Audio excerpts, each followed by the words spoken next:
Hi hello ನಮಸ್ಕಾರ, welcome back to my YouTube channel. So ಇವತ್ತು ನಾನು ನಿಮಗೆ ಒಂದು ಗ್ರೇವಿ ರೆಸಿಪಿನ ತೋರಿಸ್ತಾ ಇದ್ದೀನಿ. ಅದು ಬಟಾಣಿ ಮತ್ತು ಆಲೂಗೆಡ್ಡೆದು. ಸೊ ಮೊದಲು ನಾನಿಲ್ಲಿ ಪಾತ್ರೆಗೆ ಆಲೂಗೆಡ್ಡೆ ಎಲ್ಲ ನೀಟಾಗಿ ಹೆಚ್ಕೊಂಡು ಅದು ಸ್ಕಿನ್ನೆಲ್ಲ ರಿಮೂವ್ ಮಾಡಿ ಅದನ್ನ ಬೇಯಿಸಲಿಕ್ಕೆ ಇಡ್ತಾಯಿದ್ದೀನಿ. ನೀವು ಈ ಥರ ಹೆಚ್ಕೋಬೋದು, ಆದರೆ ದೊಡ್ಡದು ಆಲೂಗೆಡ್ಡೆ ಇರುತ್ತಲ್ಲ ಅದನ್ನೇ ಪೀಲ್ ಆಫ್ ಮಾಡಿ ಅದನ್ನೇ ಡೈರೆಕ್ಟಾಗಿ ಕೂಡ ಬೇಯಿಸ್ಕೋಬೋದು. ಸ್ವಲ್ಪ ಬೇಗ ಆಗಲಿ ಅಂತ ನಾನು ಈ ಥರ ಕಟ್ ಮಾಡ್ಕೊಂಡಿದ್ದೀನಿ. ಸ್ವಲ್ಪ ಉಪ್ಪು ಹಾಕ್ಬೇಕು, ಇದಕ್ಕೆ ಉಪ್ಪು ಹಾಕಿ ಬೇಯಲಿಕ್ಕೆ ಬಿಡಬೇಕು.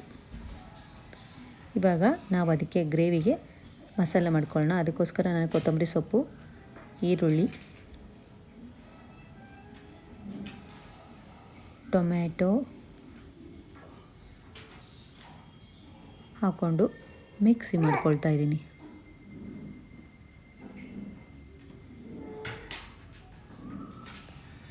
ಇದು ಸ್ವಲ್ಪ ಗ್ರೈಂಡ್ ಆದಮೇಲೆ ನಾನು ಇದಕ್ಕೆ ಸ್ವಲ್ಪ ಕಾಯಿನ ಸೇರಿಸ್ಕೊಳ್ತಾ ಇದ್ದೀನಿ. ಇಲ್ಲಿ ನೋಡಿ, ಇದು ಕುದೀತಾ ಇದೆ. ಸೊ ಇದು ಬೆಂದಿದ್ದರೆ ನಾವು ಎತ್ತಿಟ್ಕೊಂಡ್ಬಿಡ್ಬೇಕು. ಈಗ ಕಾಯಿನೂ ಹಾಕಿ ರುಬ್ಕೊಂಡಿದ್ದೀನಿ. ಈಗ ಒಂದು ಕುಕ್ಕರ್ಗೆ ಎಣ್ಣೆ ಹಾಕ್ಕೊಳ್ತಾ ಇದ್ದೀನಿ. ಅದಕ್ಕೆ ಶುಂಠಿ ಬೆಳ್ಳುಳ್ಳಿ ಪೇಸ್ಟ್ ಹಾಕ್ಕೊಳ್ತಾ ಇದ್ದೀನಿ. ನೀವು ಈ ರೆಸಿಪಿ ಟ್ರೈ ಮಾಡಿ, ಚಪಾತಿಗೆ ತುಂಬ ಸೂಪರಾಗಿರುತ್ತೆ, ಅನ್ನಕ್ಕೆ ಕೂಡ ಚೆನ್ನಾಗಿರುತ್ತೆ. ಸೊ ಟ್ರೈ ಮಾಡಿ ಹೇಗಿತ್ತು ಅಂತ ನನಗೆ ಕಮೆಂಟ್ ಮಾಡಿ ತಿಳಿಸೋದು ಮರಿಬೇಡಿ.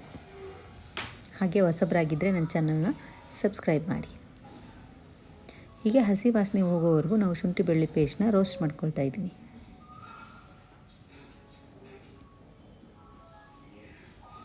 ನೀಟಾಗೆಲ್ಲ ರೋಸ್ಟ್ ಆದ ನಂತರ ನಾವು ಬಟಾಣಿ ಹಾಕ್ಕೊಳ್ತಾ ಇದ್ದೀವಿ. ಹಸಿ ಬಟಾಣಿ ಇರುತ್ತೆ, ಅದನ್ನು ಯೂಸ್ ಮಾಡ್ಕೋಬೋದು. ಇದು ಒಣಗಿದ ಬಟಾಣಿನ ಓವರ್ನೈಟ್ ನೆನೆಸಿ ಒಂದು 8 hours ನೆನೆಸ್ಬಿಟ್ಟು ಆಮೇಲೆ ಅದನ್ನು ನೀವು ಯೂಸ್ ಮಾಡ್ಕೋಬೋದು. ಇದಕ್ಕೆ ನಾನಿವಾಗ ಅರಿಶಿನ ಪುಡಿ ಹಾಕ್ತಾಯಿದ್ದೀನಿ.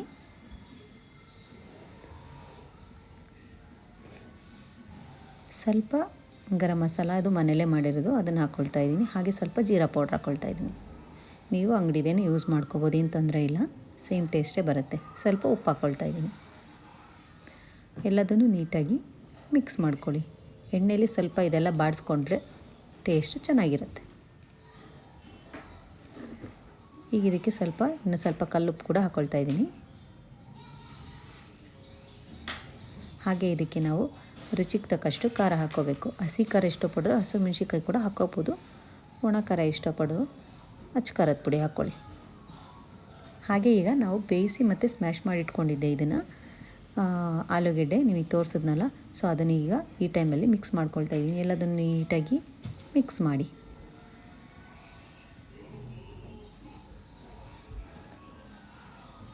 ಇದಕ್ಕೆ ನಾವು ರುಬ್ಬಿದ್ವಲ್ಲ ಆ ಮಸಾಲೆ ಕೂಡ ಸೇರಿಸ್ಕೊಳ್ತಾ ಇದ್ದೀನಿ. ನಾನು ಇಬ್ಬರಿಗೆ ಮಾಡ್ಕೊಳ್ತಾ ಇರೋದು, ಹಾಗಾಗಿ ಸ್ವಲ್ಪ ಕಡಿಮೆ ಕ್ವಾಂಟಿಟಿ ಮಾಡ್ಕೊಳ್ತಾ ಇದ್ದೀನಿ. ನೀವು ಜಾಸ್ತಿ ಜನ ಇದ್ದರೆ ಜಾಸ್ತಿ ಮಾಡ್ಕೋಬೋದು. ಎಲ್ಲದನ್ನು ನೀಟಾಗಿ ಮಿಕ್ಸ್ ಮಾಡಿ ನಿಮಗೆ ನೀರು ಎಷ್ಟು ಬೇಕು ನೋಡ್ಕೊಳ್ಳಿ. ಗ್ರೇವಿ ಬೇಕಾ, ಸಾಂಬಾರು ಟೈಪ್ ಬೇಕಾ ಎಲ್ಲ ನೋಡ್ಕೊಳ್ಳಿ. ಗ್ರೇವಿನೇ ಚೆನ್ನಾಗಿ, ಇದು ತುಂಬ ನೀರು ಥರ ಆದರೆ ಚೆನ್ನಾಗಿರಲ್ಲ. ಈ ಥರ ಇಷ್ಟು ನೀರು ಹಾಕ್ಕೊಂಡು ನೀಟಾಗಿ 1-2 ವಿಜಿಲ್ ಕೂಗಿಸಿದ್ರೆ ಸಾಕು. ಅದು ವಿಜಿಲ್ ಕೂಗಿದ್ಮೇಲೆ ಸ್ವಲ್ಪ ಗಟ್ಟಿಯಾಗುತ್ತೆ ಸಾಂಬಾರು, ಓಕೆನಾ? ಸೊ ಅದಕ್ಕೋಸ್ಕರ ನೋಡ್ಕೊಳ್ಳಿ. ಈಗ ಇಷ್ಟಿದೆಯಲ್ಲ, ಆಮೇಲೆ ಸ್ವಲ್ಪ ತಿಕ್ಕಾಗುತ್ತೆ ಇದು. ಈಗ ಇದನ್ನು ಮುಚ್ಚಿ ನಾವು 2 ವಿಜಿಲ್ ಕೂಗಿಸ್ಕೋಬೇಕು. ನೋಡಿ ಆಯಿತಾ, ಇಷ್ಟು ತಿಕ್ಕಾಗಿ ಬಂದಿದೆ. ಇದು ಕರೆಕ್ಟಾಗಿರುತ್ತೆ ನಮ್ಮ ಮನೆಗೆ ಕನ್ಸಿಸ್ಟೆನ್ಸಿ. ನಿಮ್ಗೆ ಇನ್ನೂ ಜಾಸ್ತಿ ಬೇಕೆಂದರೆ ಜಾಸ್ತಿ ಮಾಡ್ಕೊಳ್ಳಿ. So thanks for watching. ಇವತ್ತಿನ ವಿಡಿಯೋ ನಿಮ್ಗೆ ಇಷ್ಟ ಆಗಿದೆ ಅಂತ ತಿಳ್ಕೊತೀನಿ. ಸಬ್ಸ್ಕ್ರೈಬ್ ಮಾಡೋದು ಮರಿಬೇಡಿ, ಓಕೆನಾ? ಬೆಲ್ಲೈಕನ್ನ ಪ್ರೆಸ್ ಮಾಡಿ, ನಾವು ಹಾಕೋ ವಿಡಿಯೋ ನೋಟಿಫಿಕೇಷನ್ ಸಿಗುತ್ತೆ. Thanks for watching. ಸಿಗ್ತೀನಿ ಇನ್ನೊಂದು ವಿಡಿಯೋದಲ್ಲಿ.